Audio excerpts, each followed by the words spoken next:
ऋषिभिर बहुधा गीतम छंदोभिर विविधैः पृथक ब्रह्मसूत्र पदैश्चैव हेतुर्मद्भिर विनिश्चितै. क्षेत्राचे आणि क्षेत्रज्ञाचे ज्ञान विविध ऋषींनी विविध वैदिक ग्रंथामध्ये वर्णित केले आहे.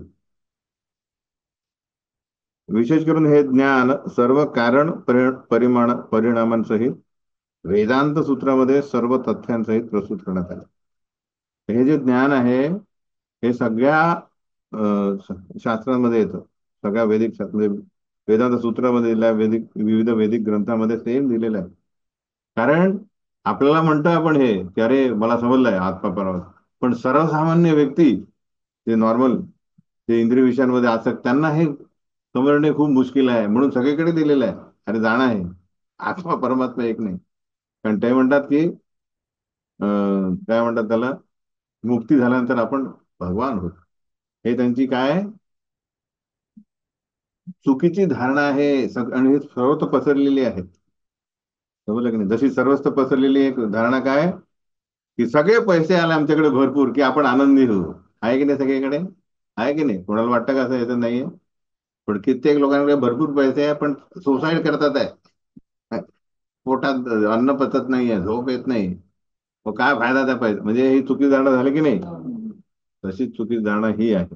म्हणून त्याला साठी ज्ञान देणे आवश्यक, जाणणे आवश्यक आहे. ठीक आहे. हा एक मुद्दा आपण इथे चालू. मला हे बघायचं होतं की ह्या आपण बघितलं की परमसत्याच्या तीन अवस्था आहे: भ्रमण, परमात्मा आणि भगवान. तर भ्रमण म्हणजे आता या भौतिक जगाचा जो हा पूर्ण पार्ट आहे त्याला एक भ्रमण म्हटलेलं आहे. म्हणजे आपलं पूर्ण भौतिक हे ब्रह्मांडात भ्रमण आहे. भ्रमणाचा पार्ट आला की नाही. तर त्याच्यात सगळं जे आपलं अस्तित्व आहे की आपलं हे शरीर पण भ्रमणामध्ये आलं. तर याला म्हणतात ब्रह्मपुच्छम प्रतिष्ठा. ब्रह्मपुच्छम प्रतिष्ठा हे काय कुठल्या तैत्तिरीय उपनिषदामध्ये मध्ये म्हटलं. याचं त्यांनी पृथक्करणात्मक सविस्तर हे काय दिलेलं आहे, कशा प्रकारे या शरीराची निर्मिती केलेली आहे हे जाणा. कशा 24 तत्वांनी बनलेलं आहे, है की नाही. तर याच्यात 5 पंचकोश म्हणतात त्याला ब्रह्मपुच्छम. तर ब्रह्म साक्षात्कार म्हणजे भ्रमणाच्या या 5 अवस्था जाणणे. तर आपण हळूवारपणे काय होऊ शकतो, मुक्त होऊ शकतो, लिबरेट होऊ शकतो. हा लक्षात. या बद्ध अवस्थेपासून पहिले जाणणे की जसं एखादा कैदी आहे, त्याला तुरुंगात डांबलेला आहे, तिथून बाहेर निघायचं त्याला पहिले मॅप माहित पाहिजे नाही का, की कुठून खोदायचं आहे, कुठून सुरुंग काढायचा आहे, हे की नाही. नाहीतर तो सुरुंग काढायला आणि कुठे नेईल, तो जेलरच्या ऑफिस मध्ये काढता येतो. तर काय होईल, अजून तो बाहेर काढायचा आहे त्याला. सुरुंग कुठे काढायचा, बाहेर. पहिले जाणणे तो मॅप. त्याच प्रकारे ह्या भौतिक हे आपल्या हे हे पंचकोश हे जाणणे आवश्यक. आता हे आपण बघू. तर फर्स्ट आपण बघू की बाह्य आवरण कशाचं बनलंय आपलं शरीर, पंचमहाभूतांनी, हे की नाही. पंचमहाभूत कुठले आपले? पृथ्वी, अग्नी, वायू, जल आणि आकाश, हे की नाही. तर हे जे आहे याला म्हणतात, यांनी बनलेलं हे जे पहिलं वलय आहे त्याला म्हणतात अन्नमय कोश. हा जो जीव आहे हा पहिले जसं जन्माला येतो पहिले त्याला काय पाहिजे, अन्नमय कोश. त्याला जीवनात त्याला म्हटलं की तुझं नाव हे आहे, आयडेंटिटी काही नाही. त्याला आयडेंटिटी काय पाहिजे, जे दिलं त्याला. त्याला रिमोट दिला तरी तो त्याला पण तोंडात घालेल. लहान मुलाला काही ब्लेड दिलं तोही तोंडात घालेल, तर म्हणजे हे चांगलं असेल. त्याला म्हणतात अन्नमय कोश, फर्स्ट थिंग. तर ही जी जीवाची अवस्था आहे की खाण्यासाठी म्हणजे इंद्रिय विषयासाठी जगणे, हा कोश. तो जो पण देहात्म बुद्धी आहे ही अन्नमय कोशातील व्यक्ती, याचं अस्तित्व काय, इंद्रिय विषय, इन द सेन्स भोग वृत्ती.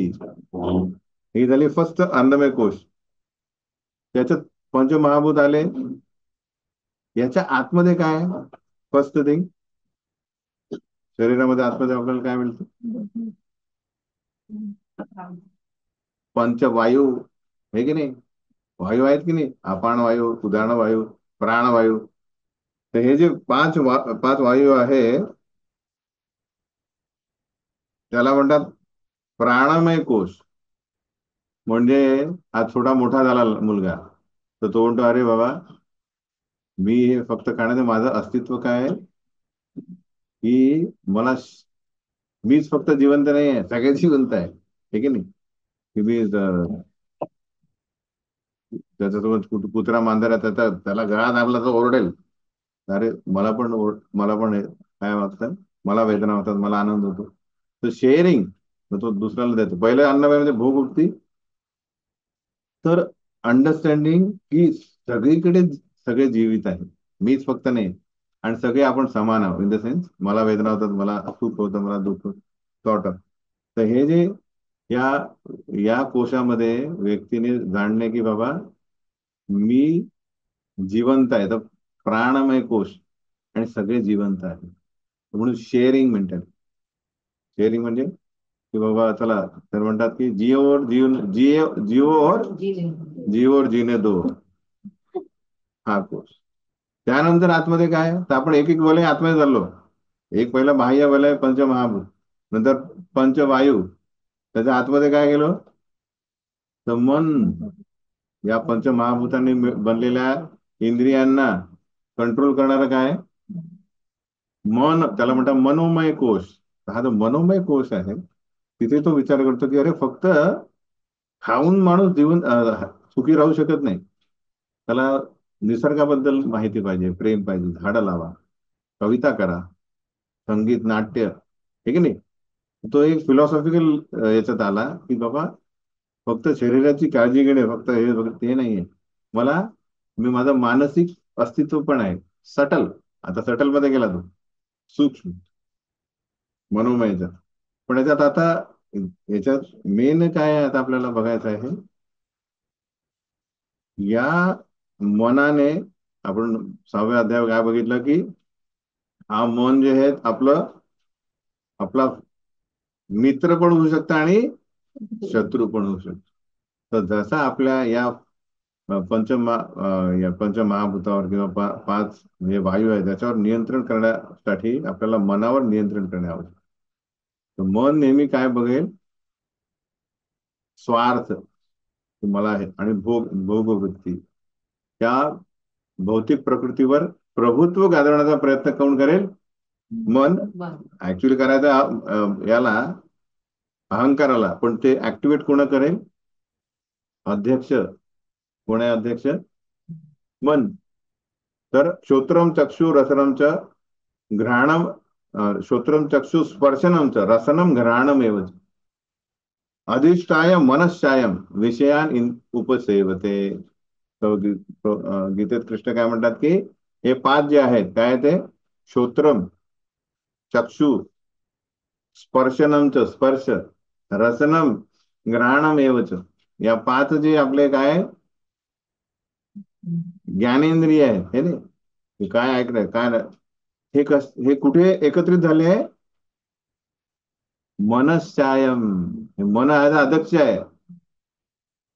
तर मन हा जो आहे हा सनातन काळापासून जो गोळा करतोय, काय गोळा करतोय, ज्ञान. हे केलं की ते शॉक लागतो, इथे केलं की स्पर्श चांगला वाटतो, हे की नाही. त्या सॉकेटमध्ये हात घातला तर शॉक लागतो, मनाला माहिती आहे, कारण पहिले भेटलं असेल, हे की नाही, किंवा ज्ञान आहे. रसगुल्ला खाल्ला की गोड असतो, करेला खाल्ला की तर तो बघितल्यावर सांगतो की हे खायचं नाही, हे खायचं आहे. हे मनामध्ये काय झालं ना, स्टोरेज. त्याच प्रकारे आपल्याला या मनाला नियंत्रित करून सर्व इंद्रियांना सेवेमध्ये लावायचं, कोणाच्या, कृष्णा. जे मला करायचं नाहीये, त्याला म्हणतं मला आनंद पाहिजे, त्या दुसऱ्याला थोडी आनंद आहे. म्हणून हे मनाला या मनोमय क्षेत्रामध्ये आल्यानंतर आपल्याला काय करायचं आहे, तर तेच आपलं आपण बघितलं अष्टांग योगाद्वारे ते काय करतात, प्रत्याहार. पण भक्ती योगाद्वारे आपण काय करतो, डायरेक्ट सेवामध्ये अर्पण करा. तर दिसले डोळ्यांनी फक्त भगवंतांचं दर्शन करा, हाताने सेवा करा, जे काय मंदिर मार्गदर्शन भोग हे करा. ऐकायचं फक्त कृष्ण कथा ऐका, खायचं असेल तर कृष्ण प्रसाद, बोलायचं कृष्ण कथा करा. सुगंध घ्यायचा तर भगवंतांना ऑफर केलेले हार सुगंध, तर यांनी काय होत आहे, डायरेक्ट या इंद्रियांना ऍक्टिव्हिटी, राईट ऍक्टिव्हिटी म्हणते, ज्याने ते शुद्ध होते. पण याच मनाला आपण म्हणजे स्वैर सोडलं तर तो कुठे जाईल? तसा कुत्रा असतो ना, कुत्रा, त्या कुत्र्याला विष्ट्या खाण्याची सवयच असते, म्हणून त्याला ते पट्टा बांधतात फिरत नेताना. तो गेला तिकडे की ओढतात तो, नाही तसा सोडला तर तो पहिला तिकडे जाईल तो.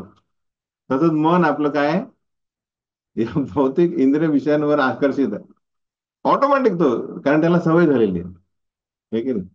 म्हणून त्याला काय पाहिजे? नियंत्रण, मनोमय. त्यानंतर येते ज्ञानमय स्टेज, अजून आतमध्ये. त्या मनावर कंट्रोल करण्यासाठी आपल्याला बुद्धिप्रबळ करावं लागेल. बुद्धिप्रबळ कसं की माझं काय दिलेलं आहे, आपलं स्वरूप काय आहे, आत्मा, याचं स्वरूप काय आहे, आपल्यामध्ये बदल कुठले होतात आहे, आपली निर्मिती कुठे कुठे झालेली आहे, पुढे आपण या भौतिक जगामध्ये का फसलो आहे, कसे फसलो आहे, याच्यातून सुटका कशी होईल. तर यासाठी शास्त्रा थ्रू, गुरु साधू शास्त्रा थ्रू ज्ञान अर्जित करायचं. अलग लक्ष.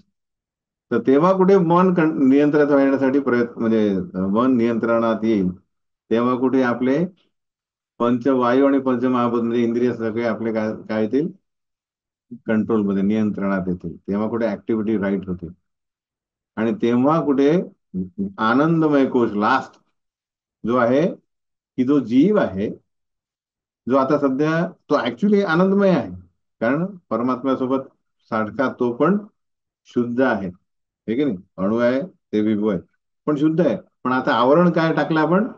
भौतिक आवरणानं, की मी भोगताय, मी काय आहे? भगवंतांचा नित्य सेवक आहे, हे त्याचं स्वरूप आहे. हे जर स्वरूप प्रबळ झालेलं आहे, तर तो या भौतिक शरीरात असूनही तो आनंदी होऊ शकतो, आनंदमय काय करू शकतो, अनुभव घेऊ शकतो. म्हणून काय म्हटलंय, प्रेमांजन छुरित भक्ती विलोचनेन, काय म्हणतात ब्रह्मदेव, की जो, ज्याचे जे नयन आहे, डोळे आहेत, ते प्रेमाने काय झालेलं आहे, भिजलेले आहे, तो भगवंतांना सदैव सगळीकडे बघतोय. अलग लक्ष. त्याच्यासाठी भौतिक आणि आध्यात्मिक मध्ये फरक नाहीये, त्याला माहिती आहे की सगळीकडे भगवंत आहे. तर ते प्रेम असायला पाहिजे. ते प्रेम कशाने जागृत होईल बेसिकली, जशी हे मन आपले, हे जे कोश आपल्याला समजेल की बुद्धी प्रबळ झालेली आहे, शुद्ध झाली, प्रबळ म्हणजे शुद्ध झालेली. कलुषित बुद्धीने काय होईल, माझा फायदा काय, मला काय. ओके. तर हे पंचमहाभूत आपलं हे जे ब्रह्मपृच्छम, की ब्रह्म साक्षात्काराच्या 5 अवस्था जाणणे, तेव्हा कुठे आपल्याला हळुवारपणे या क्षेत्रातून मुक्ती मिळेल. संपूर्ण क्षेत्राची 5 विभाग आपण बघितले, त्या आतमध्ये बसलाय तो आपण. अलग लक्षात. अन्नमय, प्राणमय, मनोमय, विज्ञानमय, आणि आतमध्ये आनंदमय आहोत. पण आता काय झालेलं आहे, असे जेलचे काय आहेत, वलय आहेत, ते आपल्याला काय करायचे, पण ते तोडायची गरज नाहीये.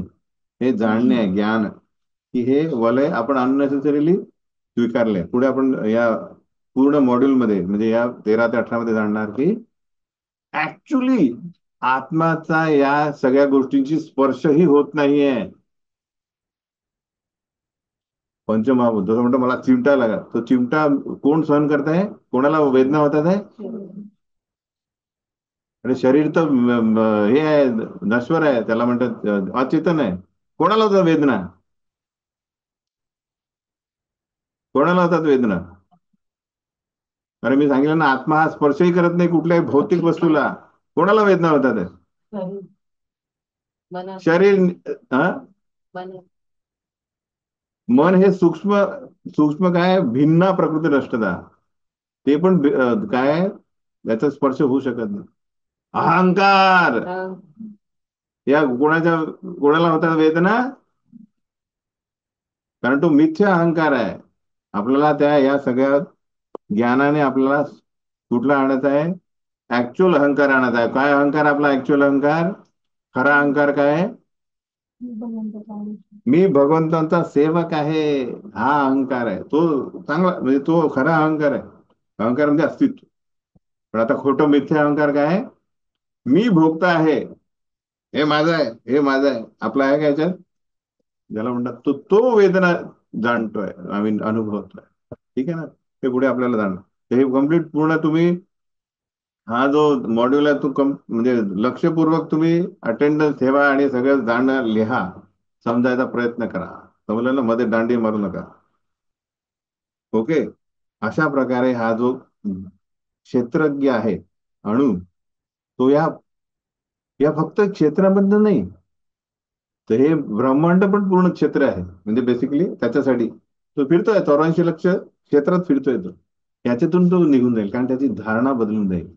त्याची जी जी जी कलुषित काय आहे, धारणा काय आहे, की मी भोगता आहे, ती चालेल.